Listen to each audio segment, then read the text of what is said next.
नमस्कार विद्यार्थियों, education point Haryanvi में आपका बहुत बहुत स्वागत है।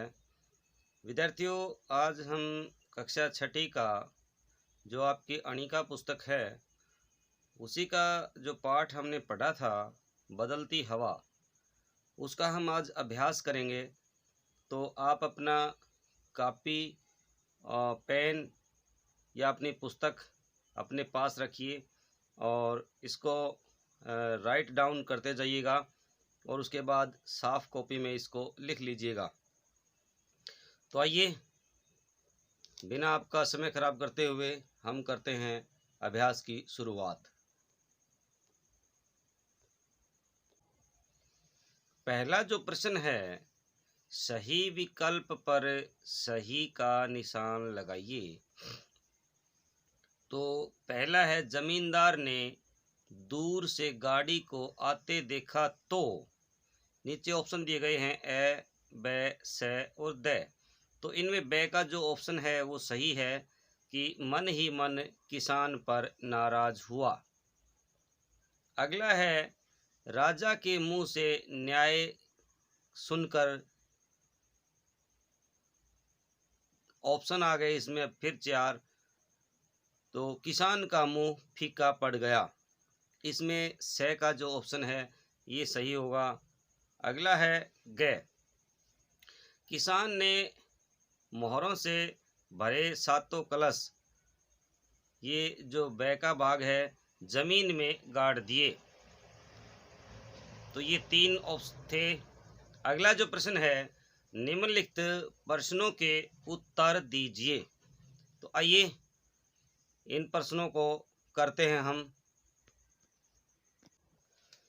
पहला जो प्रश्न है वो है, निम्नलिखित प्रश्नों के उत्तर दीजिए। 2 का क, पुराने समय के गांव के लोग कैसे थे?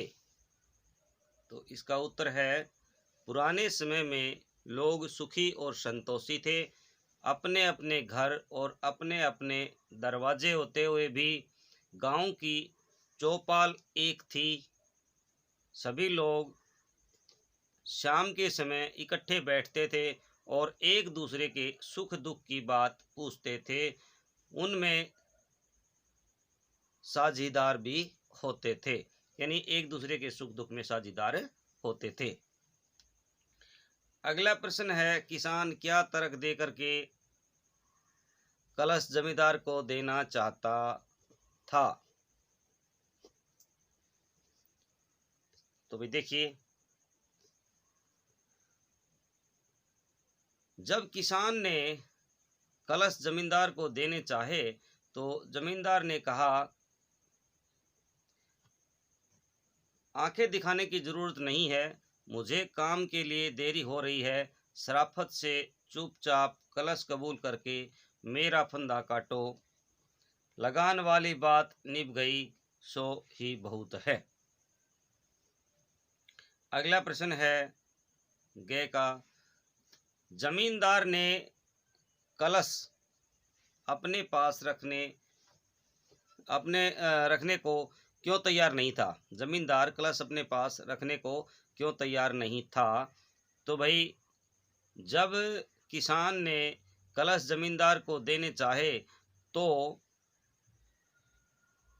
उन्होंने आत्मीयता के स्वर में मीठा उल्हाना देते हुए कहा, देख तू फिर अन्याय की बात कर रहा है।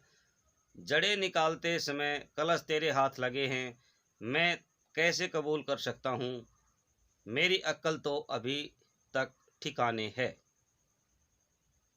अगला प्रश्न है, राजा कलश लेने को क्यों तैयार नहीं हुआ? भाई, जब कलश जमींदार ने नहीं लिए तो किसान राजा के दरबार में पहुंचा। सारी बात सुनने के पश्चात राजा ने कहा, जान माल की रक्षा के लिए मैं राजा बना हूँ। जब तेरा माल छीनने का अधिकार मुझे क्या है? तूने बेकार में ही जूते घिसे हैं। गांव के पंचों ने तेरे साथ बेइंसाफी नहीं की है। तू खुशी खुशी कलश अपने घर ले जा, तेरी मेहनत और तेरा ही फल। अगला प्रश्न है, अंत में किसान ने कलशों का क्या किया?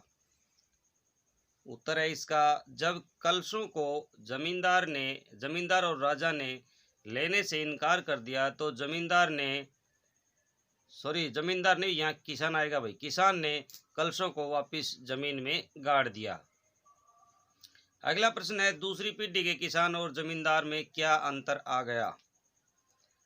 दूसरी पीढ़ी के किसान एवं जमींदार के बेटों में लालच उत्पन्न हो गया। किसान का बेटा जमींदार के बेटे को कलश देना नहीं चाहता था और जमींदार कलश छोड़ना नहीं चाहता था। परिणाम स्वरूप कलशों पर किसका हक है, इस बात को तय करने के लिए उन्होंने पंचायत बिठाई। अगला प्रश्न है, दूसरी पीढ़ी के किसान और जमींदार ने पंचों को अपने पक्ष में करने के लिए क्या क्या किया? उत्तर है, जब जमींदार के लड़के को लगा कि कलश उसके हाथ नहीं लगेंगे तो उसने पंचों को अपने घर बुलाकर उनकी काफ़ी खातिर तवज्जो की।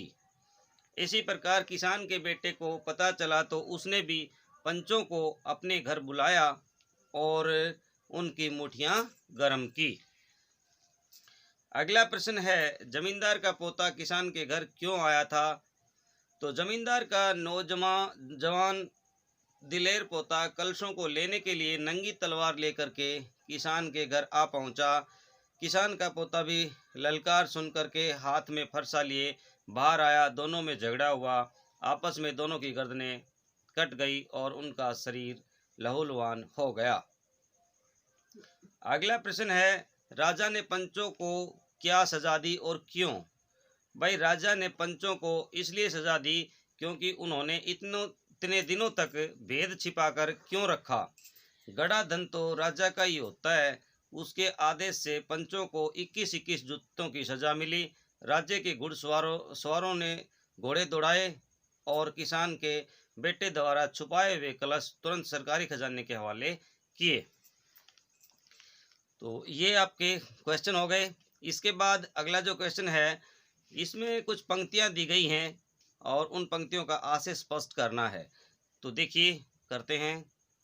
पहली बार जो पंक्ति है ये है कि घर घर चूल्हे में मंद मंद आंच तो जलती थी मगर किसी कोने में आग लगी हुई नहीं थी। बूते की कामना और बूते का काम, नीचे धरती और ऊपर राम। प्रस्तुत पाठ में लेखक बताना चाहता है कि पुराने समय में लोग लालची प्रवृत्ति के नहीं होते थे। सबके घरों में रोटियां पकती थी लेकिन आपस में उनका भाईचारा था। एक दूसरे के सुख दुख में काम आते थे। वह कभी किसी का बुरा नहीं चाहते थे और हमेशा एक दूसरे का हित करना ही अपना कर्तव्य समझते थे। किसी भी तरफ लड़ाई झगड़े नहीं होते थे।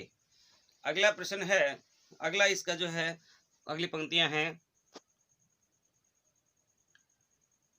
मुट्ठी में समाये इतनी ही जरूरतें थी। इस कहानी में लेखक बताना चाहता है कि सभी लोगों की ज़रूरतें सीमित थी। वह उतना ही खर्च करते थे जितना कमाते थे। आपस में एक दूसरे का माल हड़पने की ललक किसी की तरफ दिखाई नहीं देती थी। अगला प्रश्न है, सूर्योदय से पहले ही घर घर में रोशनी फैल जाती थी। तो लेखक बताना चाहता है कि सभी लोग सुबह जल्दी उठते थे और अपने घरों में चूल्हे जला लेते थे। काम करने की सबकी मनोवृत्ति होती थी और सूर्य उदित होने से पहले ही सभी लोग अपने अपने काम के लिए निकल पड़ते थे। देर शाम घर लौटते थे। अगला है, उसके पास सूरज के टुकड़ों की ताकत थी। तो भाई यहाँ लेखक दूसरी पीढ़ी के जमींदार और किसान के बेटों की चर्चा करता है। जब जमींदार के बेटे ने पंचायत के लोगों की खातिर तवज्जो करके अपने पक्ष में किया तो किसान के बेटे ने भी उनको अपने घर बुला करके उनकी मुठियां गर्म कर दी क्योंकि उसके पास पैसे थे। यहाँ सूरज के टुकड़ों से मतलब है सोने जैसी रोशनी फैलाने वाली अशर्फियों से भरे हुए घड़े। अगला है, बेहाड की जुबान इधर से उधर मुड़ गई।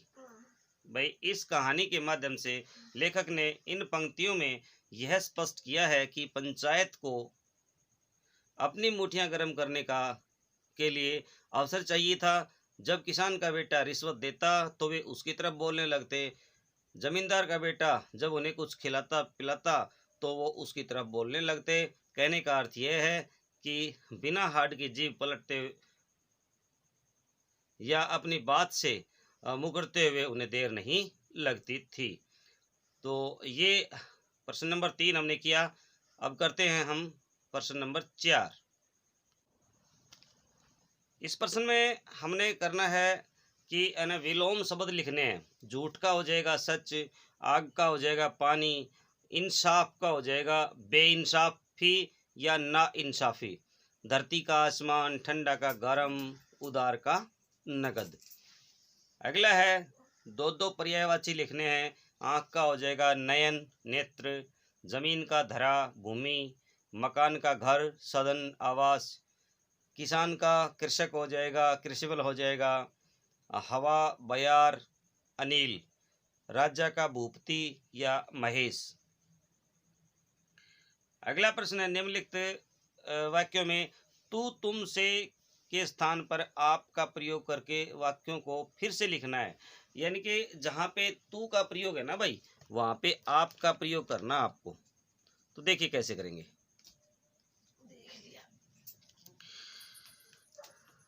तेरे हाथ लगे हैं तू ही रख, यानी आपके हाथ लगे हैं तो आप ही रखें। जमीन तुम्हारी है इसलिए लाया, जमीन आपकी है इसलिए लाया। तो ये दो कै और ख में इन्होंने दिखा रखा है करके।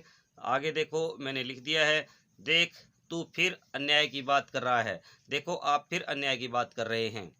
जब खेत तुम्हारे हैं तो कलश भी तुम्हारे हैं, जब खेत आपके हैं तो कलश भी आपके हैं। तुझ पर बिजली गिरे तो तू मरेगा या मैं, आप पर बिजली गिरेगी तो आप ही मरेंगे मैं नहीं। तेरी मेहनत का फल तुझे ही मिलना चाहिए, आपकी मेहनत का फल आपको ही मिलना चाहिए। तू न माने तो तेरी मर्जी, आप न माने तो आपकी मर्जी।